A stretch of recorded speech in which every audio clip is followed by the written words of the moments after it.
Aparıcı Salih Bağırov əməkdar artist Mətanət İskəndərlinin keçmiş gəlini Cananaya yazdığı sərt sözlərlə gündəmə gəlib. Onun şərhinə səbəb Canananın Mətanət İskəndərli ilə bağlı paylaşımı olub. Belə ki, Canana məclislərdən birində Mətanət İskəndərli ilə üz-üzə gəlib, onun videosunu qaynanamla şərhi ilə paylaşıb. Həmin görüntüyə Salih Bağırov, bir qadının şərəfsiz, şəxsiyyətsiz olması böyük dərddir. Bir qadının itirəcəyi heç nəyinin olmaması bir bəladır. Bunun kimi mənliyini ayaqlar altına atan kəs ancaq belə davranış göstərə bilər. Belə alçaq xislətli olanlardan uzaq gəzmək və şiddətlə qınamaq lazımdır ki, bu küçə adamı öz küçə davranışları ilə görünməsin, heç yerdə və yerini bilsin. Olduqca təhlükəli və əxlaqdan bixəbər nümunədir qızlara.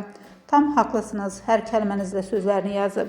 Canana isə bununla bağlı polisə şikayət etdiyini bildirib.